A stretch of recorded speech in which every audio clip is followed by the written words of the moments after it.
What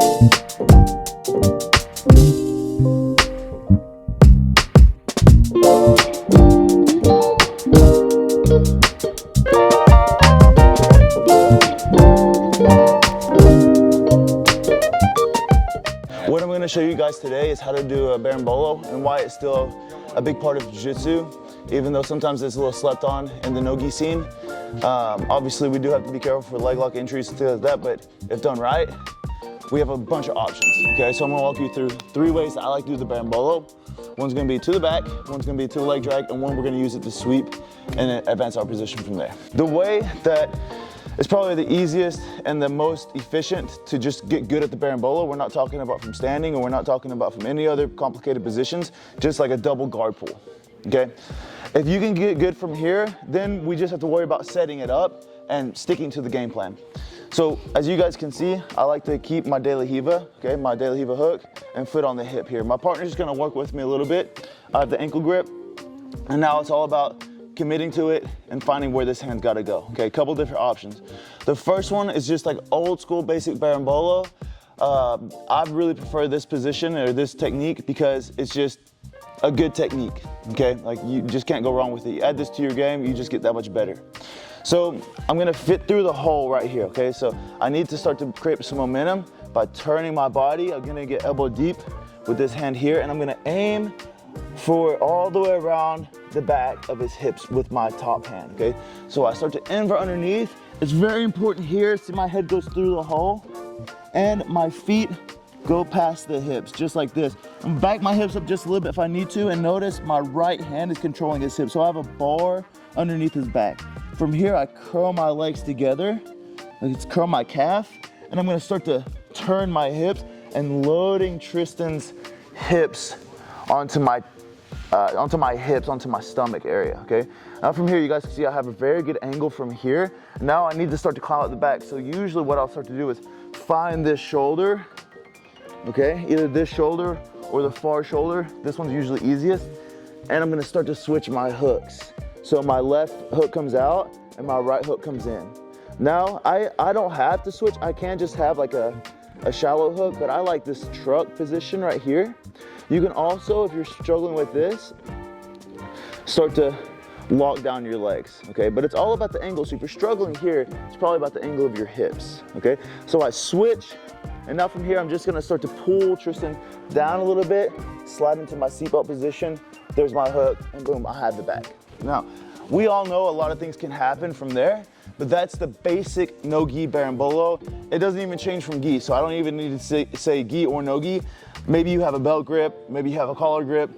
That's about the only difference. Nothing else really changes. So one more time, once I'm here in De La Riva position, I can have the knee pick grip, like this meat hook position. As I turn, I need to fit chin to chest through the hole, and I'm aiming for the far side hip control. At least that's my aim for this one, because I want to be able to control both of his hips from here.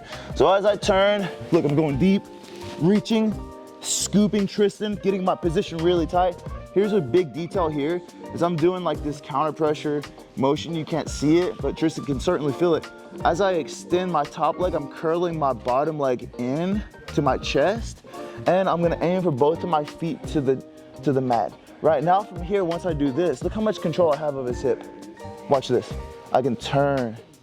You see, like turning his hip, okay?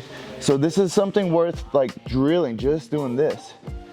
We're climbing, coming up to my elbow helps a lot, so I can switch, ankle to knee, and start to push Tristan down, slide up, straight to the seatbelt, okay?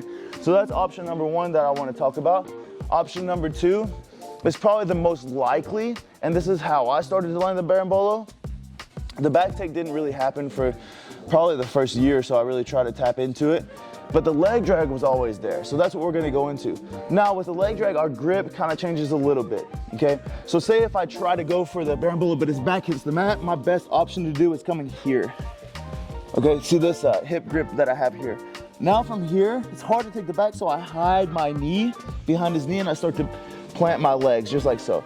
This is good because even if he has an ankle lock, right, he won't be able to get that far because I have a good structure with my knee behind his knee pit. He can't really control that leg that well. So this often happens where they might go for the ankle lock, but they'll usually give up on it because it's just too shallow. All right, now once I do this motion, I'm gonna swim my leg behind. I'm gonna start to control the hip, and look, I kick my top leg over and my bottom leg comes through to start to build the base, and I wanna control the hip immediately, okay? Now to come up to the leg drag and be efficient and actually more effective with the leg drag, don't just come up to your knees and then hope that works, because he's gonna hip escape and free his knee line. Then I'm stuck in his guard. So when you're here, okay, like this, you start to swim your leg behind, you're gonna switch, and now you wanna control both hips and start to stack into them. You see, I'm like stack, stack, stack, stack, stack.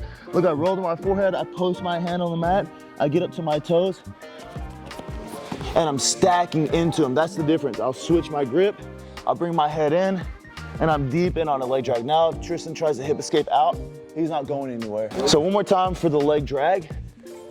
When my opponent hits their back to the mat and I can't bolo my way through it, which is probably gonna be most of our situations, especially if you're watching this video and wanna learn how to berimbolo, you gotta kinda get here first, okay? So if I go for the bag, oh, he hits, I go, I've gotten pretty good at spinning underneath, everything's pretty good, so I go 1, 2, look, I cover the knee line, it's very important. I'm trying to control the hips, my knee stays in, if my knee's out of position, this is no good. My knees gotta stay in for the leg drag, I start to roll my way to the top. Look, I elevate, elevate, elevate, switch, one, sorry Tris, head on the inside. We have a good tight leg drag there. And maybe even more simple than that, but a little bit more vulnerable, is just sweeping with that berimbolo position. Okay, so if I'm here and I feel like maybe I haven't put the time and effort into getting a really good berimbolo, an easy thing for me to do is just to do a back roll and end up on top. So look, spring my legs over, and now I'm on top. Well, we know like the golden rule in nogi passing is to not have this leg in the middle. So 2 ways to combat that. Either I start to control the space very soon and start to flatten him out, or B, I turn my base and I bring my leg behind his leg. Okay, so this leg's gotta be hidden. If I drop this leg here, he can start to elevate. He's almost in cross shoe for here. Yeah, did a really weird way, but it's okay. Yeah. So one more time. With just the backwards roll, if I had a student that says, hey, I want a berimbolo, I'll give them these 2 things first, and then the berimbolo will come after it, because these are all necessary prerequisites for your berimbolo. And if you master these, then they can literally take you a long way. And then Mr. Tristan here has a crab ride video coming out soon. We can tap into that, okay? Also, if you want to see an in-depth crab ride video, click the video right here. Anyways, one more time on the sweep from the double-seated guard position when I'm going berimbolo. So I'll go berimbolo, boom, and just back roll out of it. I try to get underneath this arm. If he opens his knee up, I'm in mount position to the arm triangle, finish. I'm confident that these 3 techniques will help a lot with your berimbolo journey. Just like with anything, you gotta put the time into it. If it's not working for you, it doesn't mean that the technique is bad. It just means you probably need more time and attention to detail with it. This game is very specialized, so it can take years and years and years to fully master. But when you do it, everybody at your gym is gonna be like, holy crap, you've gotten really good at that. It not only helps with this fancy type of jiu-jitsu, but it helps with guard recovery, body movement, body control, controlling the gray areas. And soon enough, you'll never find yourself in a scramble that often just by learning and understanding these fundamentals of inverting and finding those positions within. All right, enjoy guys, leave us a comment, like and subscribe to our video. Thank you, Tristan.